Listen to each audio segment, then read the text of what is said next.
Hello guys, back with the Bezgar. Now, about a week ago, maybe 2 weeks ago, me and my daughter did a little video of this truck running around in the yard. One thing I did forget to mention is the truck didn't have that much power when we first got it. Now I haven't upgraded it or nothing. It is completely stock, but there was two things we did that gave this truck just a little more power than what it currently has, and I'm about to show you what we did. It was really easy, really simple. Wasn't nothing big. It took like 15 minutes. As soon as I can get this body off, I will show y'all. If I get this body off, I will show y'all. These are not the same clips that was in it before. I need to put the other clips back in because these ones don't want to come out. There we go. Okay. Now, what we did, the original battery that comes with it is a 20C, which means it discharges at a rate of 20. This one here is a 50C, if I'm not mistaken. I don't think it says. It's a 2S battery. I don't know if you can run a 3S battery in it or not. I am going to find out. This is not the battery I had in it. This battery, I believe, is a 50C or maybe a 35C. I don't know if you can see that's the battery that's in it now, which is not a stock battery that came with it. This is a battery for one of my other trucks. But what we did, this is the rear end gear case. And then right here, I don't know if you can see it or not. There we go, it's better view. This right here is the front end gear case. So what we did is we took the cases off, and you take out, just see if I can get this thing here to focus a little better. There we go. Take out this screw here and this screw here. Then you gotta take these out, and then you gotta take these screws here out so that this whole centerpiece lifts up. And then the gear case is exposed. Now you take some thin lubricating oil, WD-40, PB Blaster, any thin oil like that, 3-in-1 oil if you prefer, which is what I used, and put it in the gear case.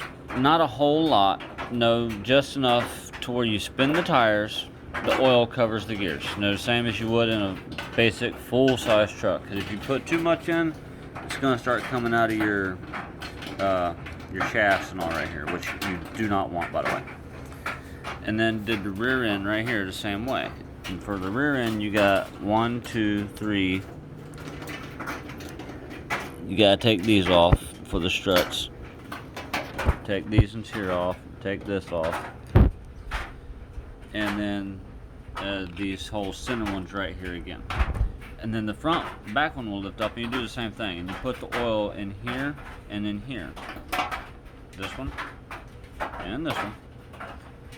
The same way, so that the gears get covered and lubricated again.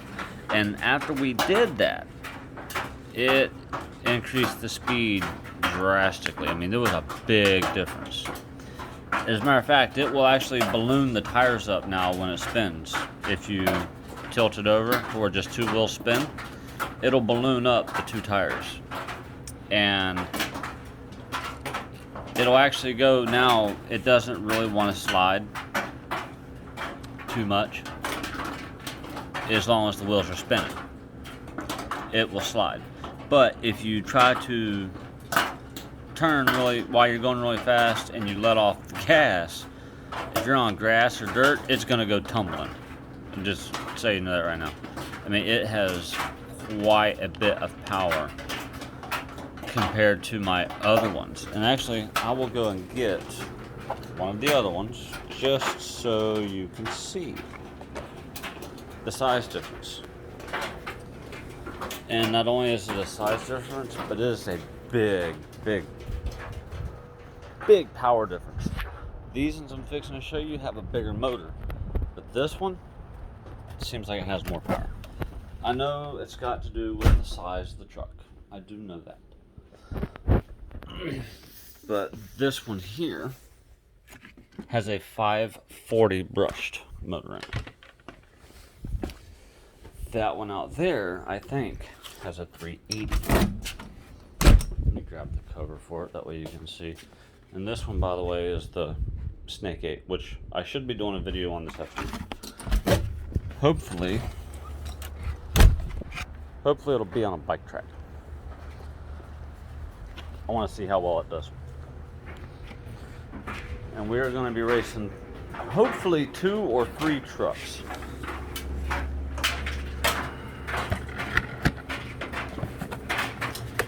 Alright, so now that is the Snake 8. I mean, it's a good truck. It runs pretty good. But it does not have the power, in my mind, as that one. And you can see the size difference. It is bigger in every way. It's longer, it's wider, slightly taller. But then again, I did raise the frame up on this one, just so you can see. It has quite a bit of drop in the shocks. The shocks are extended out all the way. When I run it, the back end has enough power, it actually drops the back end down when it starts to run. But hopefully these two will be racing on a track this afternoon, a bike track. I think this one is going to win. And you can see the size difference in the motors. This is the Bezgar 6. This is the Snake 8. This is a 540 brushed. I think this is a 380 brushed, but you can clearly see the size difference in the motors. So, we will find out this afternoon how they do.